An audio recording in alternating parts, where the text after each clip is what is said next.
സർവശക്തനും മഹാബലവാനും പരമകാരുണ്യനുമായ ഞങ്ങളുടെ സൃഷ്ടാവാൻ ദൈവമേ, പിതാവാൻ ദൈവമേ, ഒരു ദിവസം കൂടെ തന്നതിനായി ഞങ്ങളങ്ങേ സ്തുതിക്കുന്നു, ഞങ്ങളങ്ങേ സ്തോത്രം ചെയ്യുന്നു.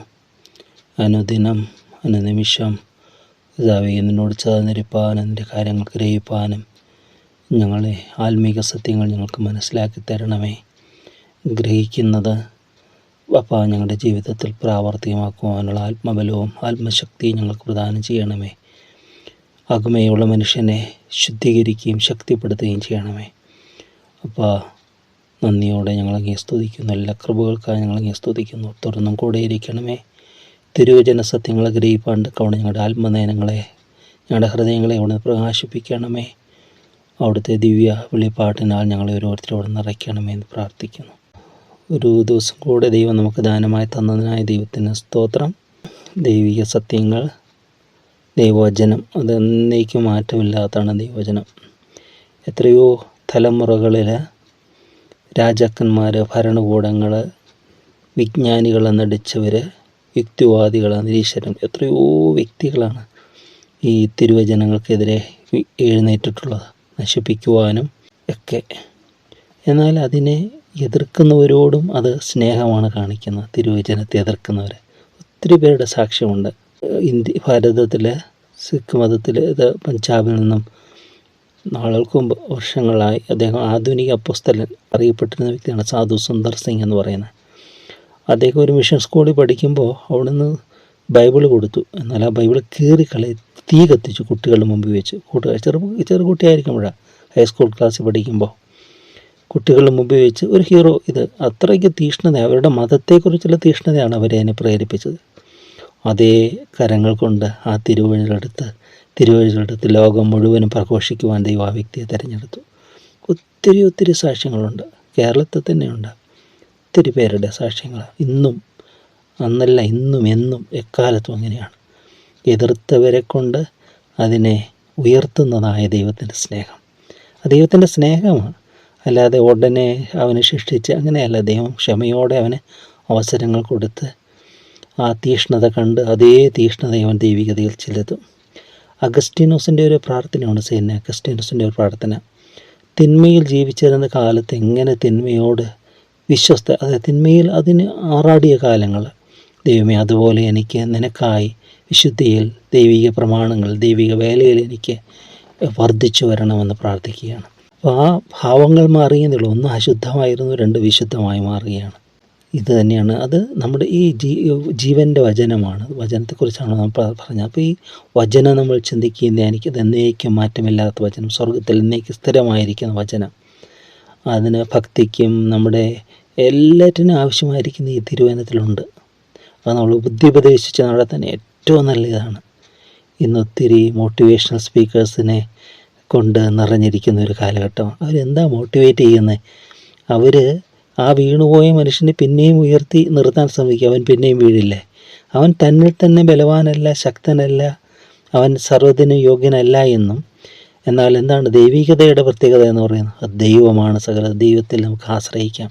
തകർന്നു പോയ മനുഷ്യനെ പണിയുന്ന ദൈവം, എളിയവനെ കുപ്പയിൽ നിന്ന് ഉയർത്തുന്ന ദൈവം, പൊടിയിൽ നിന്ന് ഉയർത്തുന്ന ദൈവം, ആ ദൈവം ശക്തനാക്കുന്ന ദൈവം, ആ ദൈവത്തിൽ ആശ്രയിക്കാനായിട്ട് നയിക്കുന്നതാണ് ദൈവിക ഭക്തി എന്ന് പറയുന്നത്. അങ്ങനെ മോട്ടിവേറ്റ് ചെയ്യാൻ സാധിക്കുമോ? അല്ലാതെ മനുഷ്യൻ്റെ ബുദ്ധിക്ക് അതിനൊന്നും സാധിക്കുകയില്ല. അതൊക്കെ ഒരു പരിധിവരെ ഒരു നല്ലതൊക്കെ ആയിരിക്കും, മേമ്പൊടിയൊക്കെ ചേർത്ത് ഒക്കെ പറയും. പക്ഷേ ഒത്തിരി മോട്ടിവേഷണൽ സ്പീക്കേഴ്സിൻ്റെ കൺഫെഷൻസും കേട്ടിട്ടുണ്ട്. അവർ പറയുകയാണ് അവർ മറ്റുള്ളവർ മോട്ടിവേറ്റ്, പക്ഷേ അവരുടെ ജീവിതത്തിൽ മോട്ടിവേഷൻ ഇല്ലായിരുന്നു എന്ന്. ഒത്തിരി അനുഭവങ്ങൾ. ഇതൊക്കെ വാസ്തു ഒക്കെ നോക്കുന്നവരുണ്ടല്ലോ, ഇന്നടുത്ത് വെക്കരുത്, ഇന്ന കിഴക്കോട്ട് ഓരോ വസ്തുവിലൊക്കെ ഉണ്ട്. സയൻറ്റിഫിക്കായിട്ട് ഇതുണ്ട്. ഇപ്പോൾ പ്രകാശം കിട്ടാൻ അടുക്കള ഭാഗം കിഴക്കേ ഭാഗത്താണെങ്കിൽ പ്രകാശം, രാവിലെ എഴുന്നേറ്റുകൊണ്ട് പ്രകാശം അങ്ങോട്ട് ഉദിക്കും. പ്രകാശം നല്ലതാണ്. അതിനകത്ത് ഇൻസെക്ട്സ്, അതായത് ഈ അണുക്കളെ കൊല്ലാനുള്ള പവറുണ്ടെന്ന് പറയും പ്രകാശരശ്മിക്ക്. അതുപോലെ വെളിച്ചം ഒക്കെ. പിന്നെ കാറ്റ് വരുന്ന ദിശ നോക്കി വാതിൽ വെക്കണം. അതൊക്കെ സയൻറ്റിഫിക്കലി ഇതായിട്ട് കണ്ടെത്താൽ കുഴപ്പമില്ല. വേറെ രീതി കണ്ടെത്തുന്നവരുണ്ട്. അതല്ല ആചാരങ്ങൾ അനുഷ്ഠാനങ്ങൾ ഇതായിട്ട് അത് കോപിച്ചു ഇത് കോപിച്ചു എന്നൊക്കെ പറഞ്ഞുകൊണ്ട്. അപ്പോൾ ഇങ്ങനെ വാസ്തു നോക്കുന്ന ഒരാളുടെ നോക്കുമ്പോൾ അയാളുടെ ലൈഫ് വെറും അയാളുടെ ജീവിതത്തിൽ ഒരു ഉന്നമനവും ഇല്ല. അയാളുടെ അവിടെ ഒന്നുമില്ല, ഒരു ഉയർച്ചയില്ല. അപ്പോൾ മറ്റുള്ളവർക്ക് വേണ്ടി ഇവൻ ഇതെല്ലാം ചെയ്യുമ്പോഴും അവന് അതുകൊണ്ട് അതൊക്കെ ഇറ്റ്സ് നോട്ട് പ്രാക്ടിക്കൽ. അത് വിശ്വസിക്കുന്നവർ ശത്രു വ്യാപരിക്കും, അത് നമ്മൾ വിശ്വസിക്കരുത്. ഇന്നിപ്പോൾ ഈ കമ്പ്യൂട്ടർ ജാതകം എന്നൊക്കെ പറയുന്ന ഒത്തിരി ചെറുപ്പക്കാർ അതിലേക്കൊക്കെ വഴുതി വീഴുന്നത്. ചുമ്മായാണെങ്കിൽ രസത്തിൽ പോയി കയറുന്നത്, പക്ഷേ അതിനകത്ത് ഒരു നെഗറ്റീവ് വേർഡ് അവൻ്റെ ജീവിതം മുഴുവൻ കാർന്നു നിന്നുന്ന ഒരു മാരക വിപത്തായിട്ട് മാറും. ഒരു നെഗറ്റീവ് വേർഡ് അതിനകത്ത് കേട്ടോ. അതാണ് നല്ലതിനോ ചിന്തിക്കുക, നമ്മൾ അതിലേക്ക് അങ്ങനെയുള്ളതിലേക്ക് പോകരുതെന്ന് പറയുകയാണ്. ഇവിടെ നമ്മൾ ഇസ്രായേൽ ജനത്തെ കാണുകയാണ്. അവരുടെ ജീവിതത്തിൽ എന്താ സംഭവിച്ചു. 34-ാമത്തെ വാക്യം മുതൽ 106-ാം സങ്കീർത്തനം 34 മുതൽ കാണുകയാണ്. യഹോവ തങ്ങളോട് നശിപ്പിക്കുവാൻ കൽപ്പിച്ചതുപോലെ അവർ ജാതികളെ നശിപ്പിച്ചില്ല. അവർ ജാതികളോട് ഇടകലർന്ന് അവരുടെ പ്രവർത്തികളെ പഠിച്ചു. ദൈവം പറഞ്ഞത് അവർ അനുസരിച്ചില്ല. ഇവിടെ നമ്മൾ മുമ്പ് കണ്ടു, മെരീബ വെള്ളത്തിൽ വന്ന് കലഹിച്ചു എന്നല്ലേ. സീൻ മരുഭൂമിയിൽ വന്നിട്ട് അവരാദ്യം അവിടെ വെച്ച് മിരിയാൻ മരിക്കുന്നു. അവിടെ വെള്ളമില്ലായിരുന്നു, അവർ കലഹിക്കുക. ഞങ്ങൾ എന്തിനാ കൊണ്ടുവന്നേ, ചുറ്റുള്ളി അത് അങ്ങനെ പറഞ്ഞ മെരീബ വെള്ളം. ഒരു വ്യക്തി ഒരു കവിത എഴുതിയിരിക്കുക, മെരീബ വെള്ളം എന്ന് പറയുന്നത് മദ്യമാണെന്ന് പറയുക. കാരണം കലഹക്കാരനാണ്, മദ്യം കലഹക്കാരൻ, സദൃശവാക്യത്തെ മദ്യം കലഹക്കാരനാണ്. ഇതെന്തെല്ലാം ദൂഷ്യങ്ങളാണ് ചെയ്യുന്നത്. അവൻ ആ മദ്യം കുടിച്ചിട്ട് അവൻ്റെ കണ്ണാന്തമാകുന്നു, അവൻ കോപിക്കുന്നു, അവൻ്റെ സുബോധം നശിക്കുന്നു, അവൻ എവിടെ നടക്കുന്നു എവിടെ കിടക്കുന്നു അവനറിയുന്നില്ല, അവന് വ്യക്തിത്വങ്ങളെ തിരിച്ചറിയാതെ പോകുന്നു, ആരെ ബഹുമാനിക്കണം ആരെ ആദരിക്കണം അവനറിയാതെ പോകുന്നു, എല്ലാം താറുമാറാകുകയാണ്. മദ്യം എത്ര ദൂഷ്യമാണ്, അനേക കുടുംബങ്ങളെ നശിപ്പിക്കുന്ന ഒരു ദുരന്തമായിട്ടാണ് മാറിയിരിക്കുന്നത്. അതിനൊക്കെ നല്ല ഇതൊക്കെ പറഞ്ഞ് അതിനെ പൊതിഞ്ഞ് അല്ലെങ്കിൽ അലങ്കരിക്കുന്നവരൊക്കെ അതിൻ്റെ ദൂഷ്യത അനുഭവിക്കുന്നത് തന്നെയും. എത്രയോ കുഞ്ഞുങ്ങളാണ് അതായത് പട്ടിണി അനുഭവിക്കുന്ന കുഞ്ഞുങ്ങളോട് ചോദിക്കുക, അവർക്കതിനെ അറിയാം. അതുപോലെ കുടുംബജീവിതത്തിൽ അസ്വസ്ഥതയുള്ള ജീവിതങ്ങളിലേക്ക് നോക്കുക, അതിനെ അറിയാം. കാരണം ഈ മദ്യം ചെയ്യുന്ന വിപത്തുകൾ എത്രയോ കുടുംബങ്ങൾ, എത്രയോ കുഞ്ഞുങ്ങളുടെയൊക്കെ ഇതാണ്. നമുക്കിതിലേക്ക് ഒരുപാട് പറയുകയാണ്. 34-ാമത്തെ വാക്യം അത് കഴിഞ്ഞിട്ട് പറയും, യഹോവ തങ്ങളോട് നശിപ്പിക്കുവാൻ കൽപ്പിച്ചതുപോലെ ജാതികളെ നശിപ്പിച്ചില്ല. പറ്റും ന്യായവുമാണ് പുസ്തകം 1-ാമത്തെ അധ്യായം 21 മുതൽ വാക്യങ്ങൾ വായിക്കുമ്പോൾ അവരത് നീക്കി കളഞ്ഞില്ല എന്ന് അവിടെ കാണുന്നത്. അത് അവർക്ക് തന്നെ ഒരു കെണിയായി തീരുകയാണ്. ജാതികളെ നീക്കി കളയണമെന്ന് ദൈവം പറഞ്ഞു, അവരെ നശിപ്പിച്ച് കളഞ്ഞില്ല. എന്നിട്ട് എന്ത് ചെയ്തു, അവർ ജാതികളോട് ഇടകലർന്ന് അവരുടെ പ്രവർത്തികളെ പഠിച്ചു. അതാണ് അവരുടെ പ്രവൃത്തി നടപ്പും ദൂഷ്യമാണ്, അത് തെറ്റായിട്ടുള്ളതാണ്. അത് ഇവരിലേക്ക് ഇടപെടുക. നമ്മൾ മറ്റുള്ളവരോട് കൂട്ടുകൂടുമ്പോഴൊക്കെ നമ്മൾ പറയും, കർത്താവേ നീ എൻ്റെ ഏറ്റവും നല്ല ബെസ്റ്റ് ഫ്രണ്ട് ആയിരിക്കണം, നീ എൻ്റെ ഏറ്റവും നല്ല സഹിയായിരിക്കണമെന്ന് പ്രാർത്ഥിക്കണം. മറ്റുള്ളവരുടെ ദൂഷ്യങ്ങളൊന്നും എന്നിലേക്ക് വരരുത്, എൻ്റെ നന്മ അവർ അനുകരിക്കത്തക്കവണ്ണം കർത്താവ് എൻ്റെ ജീവിതത്തെ അവിടെ ബ്ലസ് ചെയ്യണമെന്ന് പ്രാർത്ഥിക്കണം. അവരുടെ ദൂഷ്യങ്ങളെ ഞങ്ങൾ അനുകരിക്കാനല്ല, അവരുടെ തെറ്റായ ജീവിത രീതികളെ ഞങ്ങൾ അനുകരിക്കാനല്ല, അതിനെ എതിർത്ത് നിന്ന് അവരെ വെറുക്കുന്നില്ല, അവരുടെ എന്നാൽ നടപ്പിനെ വെറുത്തുകൊണ്ട് അതിൽ നിന്ന് മാറി നമ്മൾ നല്ല നടപ്പിൽ നമ്മുടെ പ്രവർത്തികളെ ദൈവത്തിൻ്റെ സാക്ഷിയായി നമ്മൾ മാറാനായിട്ട് പറയുകയാണ്. ഇവിടെ ജാതികളുടെ ഇടകളിൽ അവരുടെ പ്രവർത്തികളെ പഠിച്ച് അവരുടെ വിഗ്രഹങ്ങളെയും സേവിച്ചു, അവ അവർക്കൊരു കെണിയായി തീർന്നു. ന്യായവിധിയുടെ പുസ്തകത്തിൽ തന്നെ അതിൻ്റെ 2-ാമത്തെ അധ്യായത്തിലേക്ക് വരുമ്പോൾ അവിടെ ഈ വിഗ്രഹങ്ങളെ അതവർക്ക് കെണിയായി തീർന്നതൊക്കെ വിശദമായിട്ട് വിവരിക്കുന്നു. 2-ാം അധ്യായം അതിൻ്റെ 17-11 മുതൽ വാക്യങ്ങൾ വായിച്ച് നോക്കുമ്പോൾ ഇവിടെ കാണാൻ പറ്റും അവർ ഈ വിഗ്രഹങ്ങളെ സേവിച്ചു എന്ന്. പിന്നെ അത് തുടർന്ന് അവിടെ നമ്മൾ കാണുകയാണ്, വിഗ്രഹത്തെ സേവിച്ചു മാത്രമല്ല തങ്ങളുടെ പുത്രന്മാരെയും പുത്രിമാരെയും അവർ ഭൂതങ്ങൾക്ക് ബലി കഴിച്ചു. അവർ കുറ്റമില്ലാത്ത രക്തം പുത്രപുത്രന്മാരുടെ രക്തം തന്നെ ചൊരിഞ്ഞു. അവരെ അവർ കനാന്യ വിഗ്രഹങ്ങൾക്ക് ബലി കഴിച്ചു. ദേശം രക്തപാതം കൊണ്ട് അശുദ്ധമായി തീർന്നു. ഇങ്ങനെ അവർ തങ്ങളുടെ ക്രിയകളാൽ മലിനപ്പെട്ടു, തങ്ങളുടെ കർമ്മങ്ങളാൽ പരസംഗം ചെയ്തു. ഇവിടെ പറയാം, പുത്രന്മാരെയും ഭൂതങ്ങൾക്ക് ബലി കഴിക്കുകയാണ്. ഈ വിജാതീയരെയൊക്കെ ദൈവം കൊന്നു എന്ന് നമ്മൾ പറയുമ്പോൾ ചിലർ പറയും എന്തിനാ കൊന്നതെന്നൊക്കെ ചോദിക്കും. അവരുടെ ക്രിയകൾ അങ്ങനെയായിരുന്നു.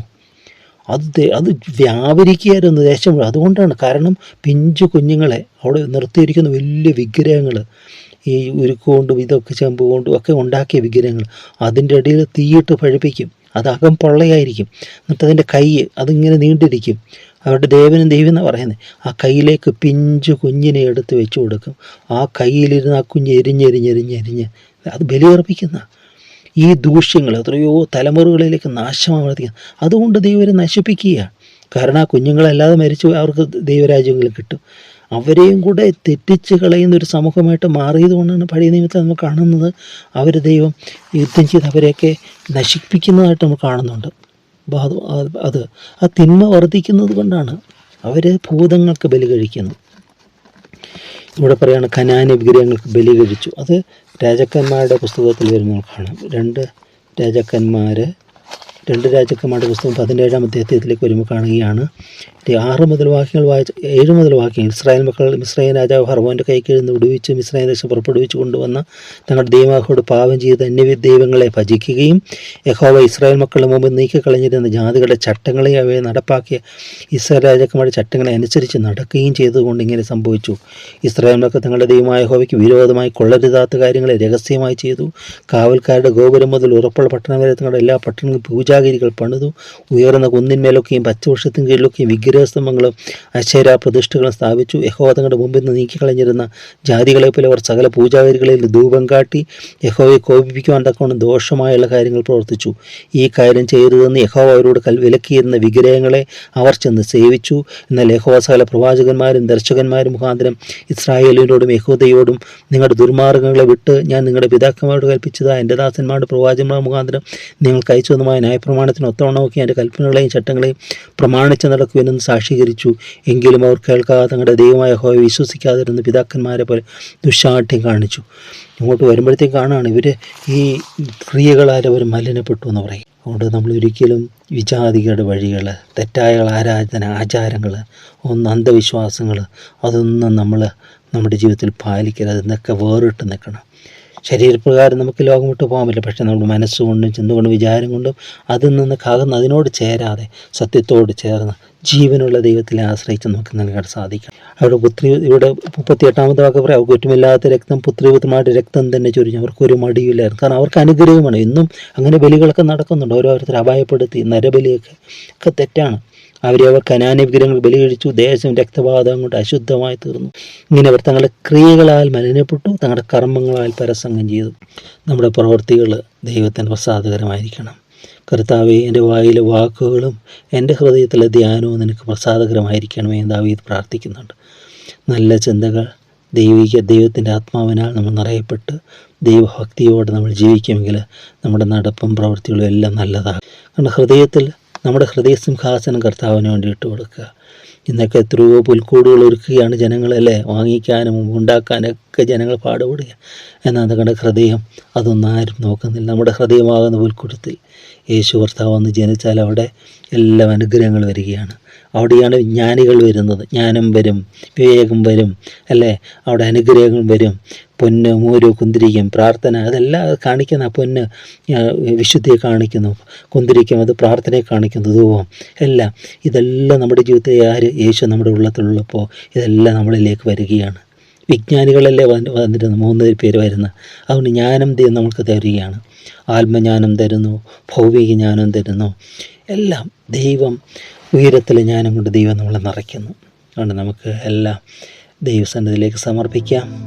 ദൈവഹിതത്തിന് നമ്മളെ തന്നെ വിട്ടുകൊടുക്കാം. സ്നേഹവാനായ ദൈവമേ, ഞങ്ങളുടെ വാഴ്ത്തപ്പെട്ട സ്വർഗീയ പിതാവേ, അപ്പാ, ഈ നശിച്ചു പോകുന്ന തലമുറയിൽ വക്രതയും കോട്ടവുമുള്ള തലമുറയിൽ അവിടുന്ന് തിരുവഴുത്തിൽ വായിക്കുന്നു. ഞങ്ങൾ ഈ തലമുറയിൽ നടുവിൽ അന്യന്യരും പരമാർത്ഥികളും ദൈവത്തിൻ്റെ നല്ല കുഞ്ഞുങ്ങളായി മക്കളായി വിശുദ്ധ മക്കളായി ഞങ്ങൾ ജീവിക്കാൻ അവിടുന്ന് സഹായിക്കണമേ എന്ന് പ്രാർത്ഥിക്കുന്നു.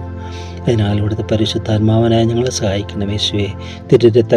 രക്തത്താൽ ഞങ്ങൾ ശുദ്ധീകരിക്കുകയും അവിടുത്തെ ആത്മാവിനെ ഞങ്ങൾ ശക്തീകരിക്കുകയും ചെയ്യണമെന്ന് പ്രാർത്ഥിക്കുന്നു. എല്ലാ നന്മകളാൽ നിറയ്ക്കണമേ. തിരുവിഷ്ടത്തിന് ഞങ്ങളെ തന്നെ അർപ്പണം ചെയ്യുന്നു.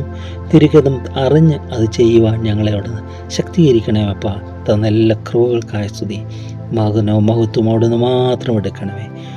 എല്ലാ നന്മകളാൽ നിറയ്ക്കണമേ. എല്ലാം തിരുനാമഹത്വത്തിനാക്കി തീർക്കുമാറാകണമേ. പിതാവിൻ്റെയും പുത്രൻ്റെയും പരിശുദ്ധാത്മാവിൻ്റെ നാമം മഹത്വപ്പെടുത്തിക്കൊണ്ടിരുന്ന എന്നേക്കും തിരുനാമത്തിനായി ജീവിപ്പാനായിട്ട് തന്നെ. ആമേൻ, ആമേൻ, ആമേൻ. പാപമാം ചേറ്റിൽ നിന്നെന്നെ ഉയർത്തി സുസ്ഥിര പാറമേൽ പാദം നിറുത്തി അവനവഗാനങ്ങൾ നാവിന്മേൽ തന്നതാൽ സ്തോത്രയാഗം അനുദിനവും